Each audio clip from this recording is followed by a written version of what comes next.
Continuamos hoy, amigo oyente, nuestro recorrido por la segunda epístola del apóstol Pedro, y estamos todavía en el primer capítulo.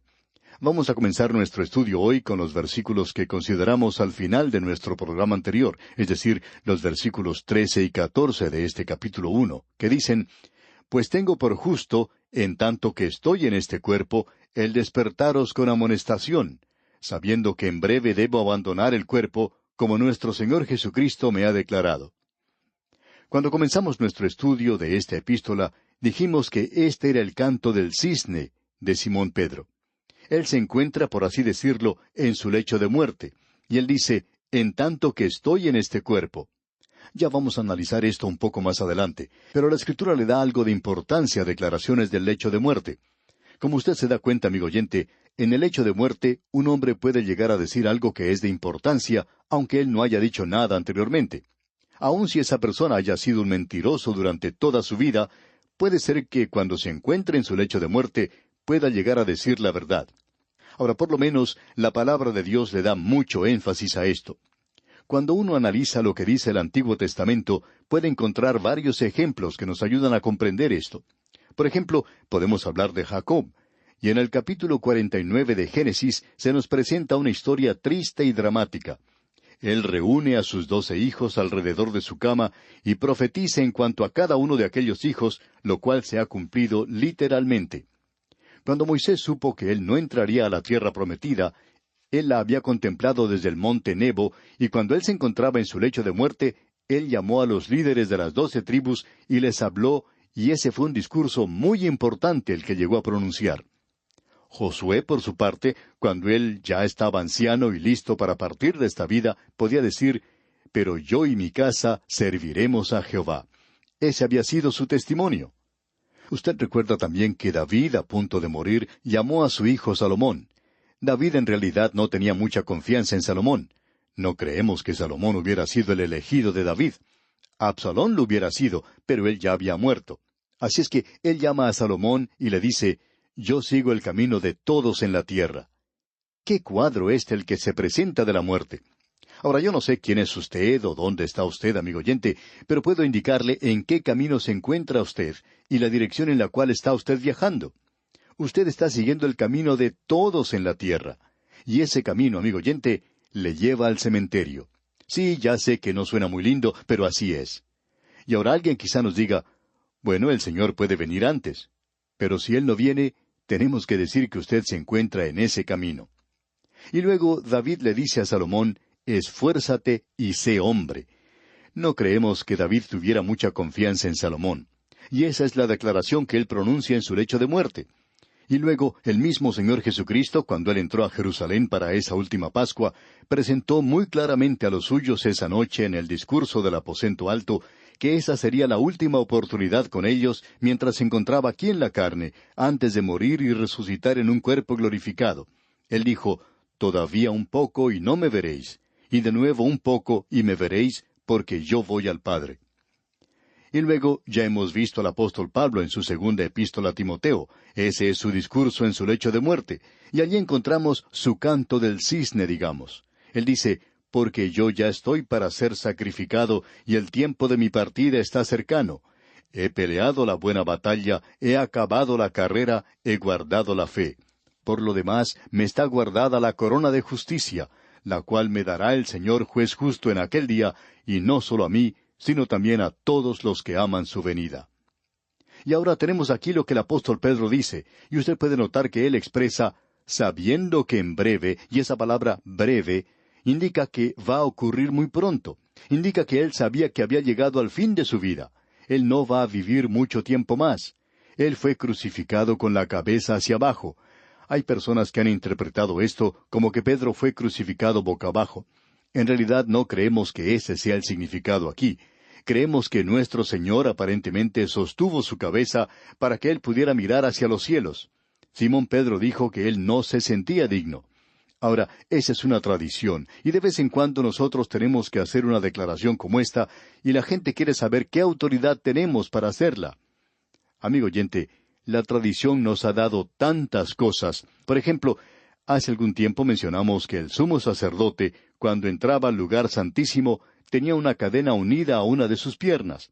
y si él hacía algo malo, él podría ser arrastrado, sacado de allí por medio de la cadena, porque uno no podía entrar así al lugar santísimo. Bueno, dice alguien, ¿de dónde sacan eso? Pues es una tradición, amigo oyente, y es un rito judío, y esa es la base para eso. Algunas de las declaraciones que hacemos tratamos de clarificar cuando las presentamos de dónde provienen, pero aparentemente no hacemos eso siempre, tratando de apresurarnos en nuestro estudio. Ahora, aquí el apóstol Pedro dice que él va a abandonar, y como dice aquí textualmente, que en breve debo abandonar el cuerpo. En este texto se utiliza la palabra griega escanai, que indica literalmente tienda o tabernáculo. Amigo oyente, el cuerpo en el cual usted y yo vivimos en esta tierra se compara a un tabernáculo. Pedro utilizó esa expresión lo mismo que Pablo.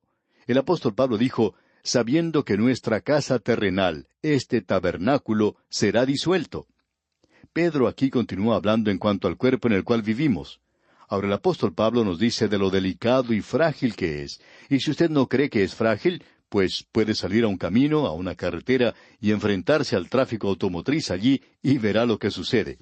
Amigo oyente, usted descubrirá que esa tienda, ese tabernáculo suyo, será destruido y desaparecerá silenciosamente. Los cuerpos en los cuales vivimos son muy frágiles, por cierto, y no son otra cosa sino una tienda pasajera. Amigo oyente, este pequeño cuerpo que usted y yo tenemos como creyentes va a dormir, y como la Escritura dice, dormirá en el polvo de la tierra. Cuando Dios creó a Adán, Él tomó su cuerpo de la tierra, Él fue creado de la tierra, y hay unos 15 o 16 elementos en su cuerpo y en el mío que uno encuentra en cualquier terreno. Y ese es el cuerpo, y el cuerpo va a dormir en el polvo de la tierra. Ahora usted no puede poner su alma a dormir allí para salvar su vida. Y en primer lugar, la palabra para dormir indica el acostarse. Y la palabra clásica griega indica el ir a la cama, o sea, el ir a acostarse. Cierto hombre creía que las almas duermen. Y cuando conversó con su pastor, el pastor le dijo que eso quiere decir que se va a acostar, y le dijo, indíqueme entonces cuál parte del alma uno pone debajo de las sábanas y cuál pone sobre la almohada. Y ese señor, pues, no pudo responder, por supuesto, a esa pregunta. Todavía no ha podido responderla. Amigo oyente, ese cuerpo que tenemos es como la ropa que nosotros nos ponemos. Es como una tienda, algo muy débil. Y uno de estos días vamos a tener que dejarlo de lado. El apóstol Pablo dice, en nuestro cuerpo nosotros gemimos. A veces cuando llegamos a una edad avanzada en nuestra vida, cuando nuestros cuerpos ya son ancianos, nos quejamos mucho cuando tenemos que hacer algún esfuerzo. Y el apóstol Pablo dice que nosotros gemimos en nuestros cuerpos. Y el apóstol Pablo también dice, ausentes del cuerpo, presentes con el Señor. Amigo oyente, esa es la forma en que Pedro y Pablo hablan en cuanto a la muerte. Y él regresará a este tema nuevamente en lo que nos seguirá diciendo dentro de algunos instantes. Ausentes del cuerpo y presentes al Señor. Y esta pequeña tienda en la cual nosotros vivimos se coloca en la sepultura y allí va a dormir. Eso es lo que hace el cuerpo. Pero el alma nunca muere, y el alma nunca es resucitada de entre los muertos porque nunca ha muerto. La palabra resurrección se refiere al cuerpo. Esa es la palabra griega, anastasos, y quiere decir ponerse de pie. Hay una forma de observar lo que resta en esta epístola del apóstol Pedro que puede ser un poco difícil de comprender para nosotros, pero queremos mencionar que tenemos dos fuerzas que están en este mundo. Una de ellas es la que se conoce como fuerza centrífuga. Esa es una fuerza que empuja las cosas hacia afuera del centro. Si usted lanza una pelota, por ejemplo, a la cual le ha amarrado una cuerda y la hace girar alrededor suyo, podrá observar que trata de escaparse de usted. Bueno, esa es la fuerza centrífuga.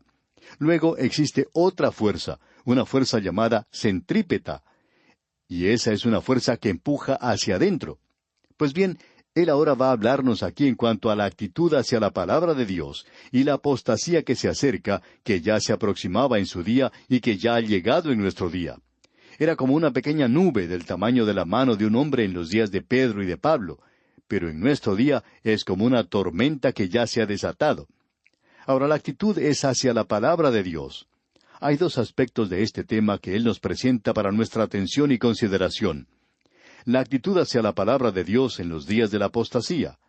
Estas son fuerzas que están en conflicto en relación con el mundo.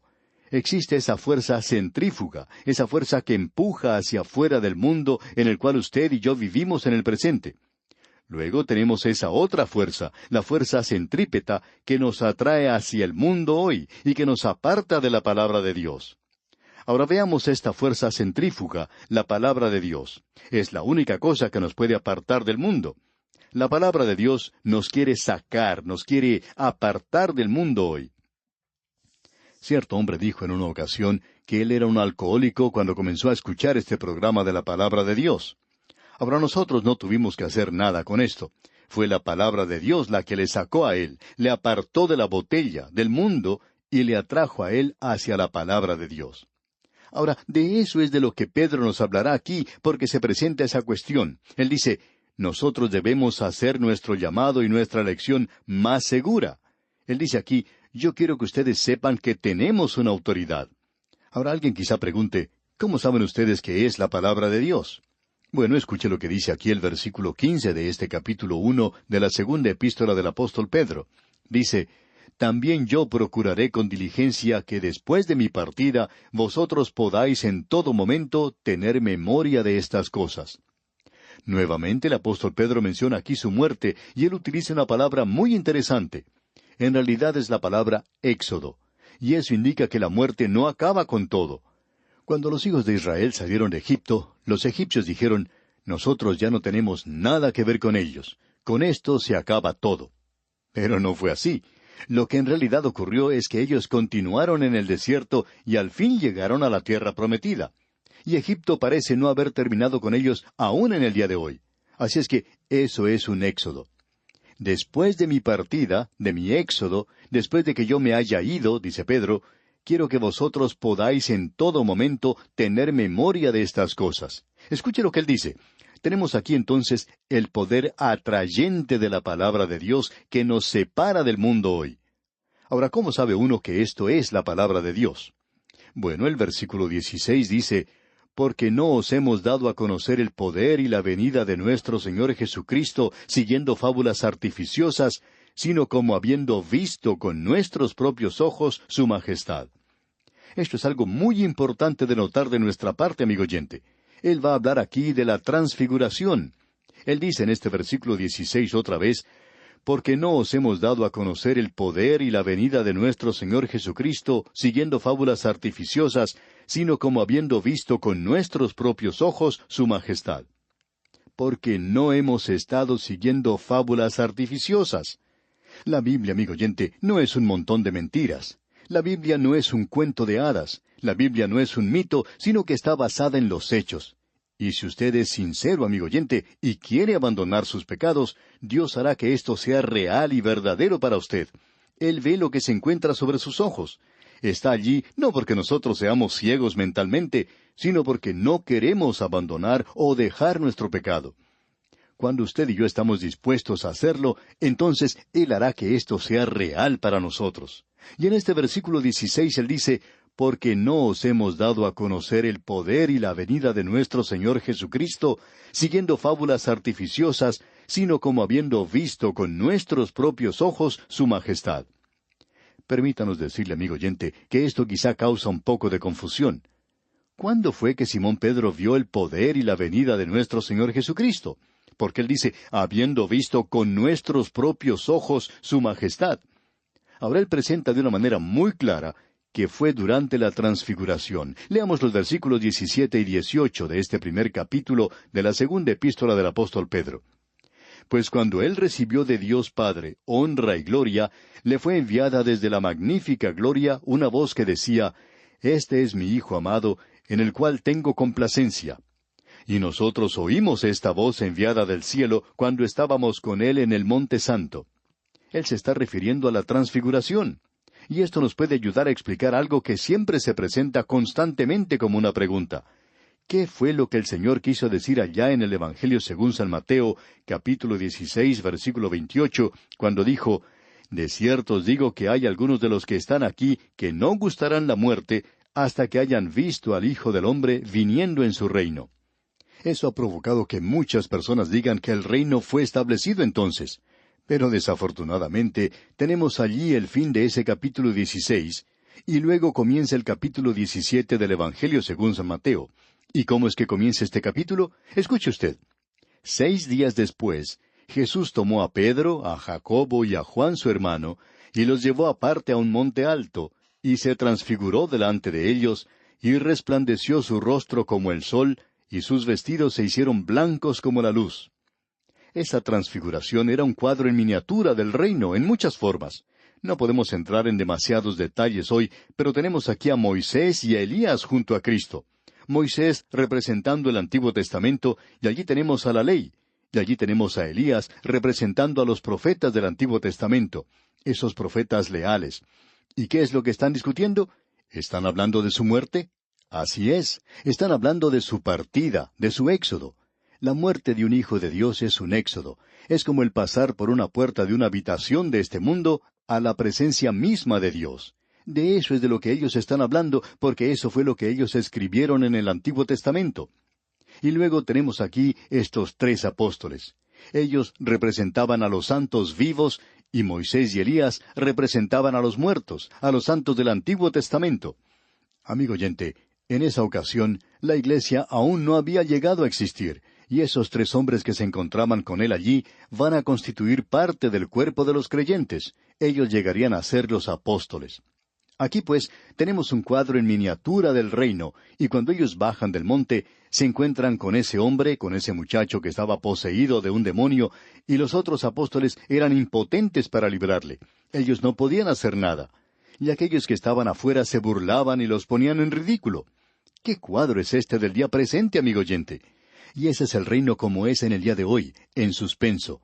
Él se encuentra a la diestra de Dios, los santos muertos y vivos se encuentran con Él. Los santos del Antiguo Testamento también están con Él. Ahora el cuadro es aquí en este mundo, y nosotros estamos viviendo en un mundo endemoniado, y todo lo que usted tiene que hacer para darse cuenta de eso es leer el periódico o escuchar las noticias por la radio y la televisión. Haciendo eso, uno se da cuenta exactamente de que este mundo se encuentra en una situación terrible. La parte interesante es que la Iglesia debería tener un mensaje de esperanza y de poder para este mundo, pero no pueden ayudar en este mundo endemoniado, y por cierto que las iglesias no están ayudando mucho. Las iglesias necesitan ayuda, y como resultado, el mundo de hoy puede ridiculizar, y lo está haciendo en un sentido con razón, porque la iglesia no está llevando a cabo los negocios del Padre Celestial como debería hacerlo. Ahora vamos a decir algo más, y luego concluiremos por hoy, y trataremos de esto, Dios mediante, en nuestra próxima oportunidad. En el versículo 19 de este primer capítulo de la segunda epístola del apóstol Pedro leemos: «Tenemos también la palabra profética más segura, a la cual hacéis bien en estar atentos como a una antorcha que alumbra en lugar oscuro hasta que el día esclarezca y el lucero de la mañana salga en vuestros corazones». Vamos a decir solo una declaración hoy, y luego continuaremos en nuestro próximo programa. Lo que queremos decir es esto: nosotros estábamos con Él en el Monte Santo. Nosotros vimos, nosotros oímos, nosotros fuimos testigos de eso. Pero Él dice: yo quiero que ustedes sepan que ustedes tienen algo que es más tangible, más real que eso. Ustedes tienen la palabra profética más segura. Amigo oyente, hay muchas personas que dicen: si yo pudiera haber estado con Él allí. Pero aquí, amigo oyente, tenemos algo que es mucho mejor que eso. Si usted presta atención a lo que dice, y eso es la palabra de Dios. Esto le puede hablar a usted si usted abre su corazón y le permite a Él hablarle a usted en esta hora. Bien, amigo oyente, vamos a detenernos aquí por hoy. Dios mediante, continuaremos con este mismo tema en nuestro próximo programa. Mientras tanto, le sugerimos que lea el resto del capítulo 1 y también lea el capítulo 2 para que se familiarice con su contenido y esté así mejor preparado para nuestro próximo estudio. Que Dios llene su vida del conocimiento divino es nuestra ferviente oración.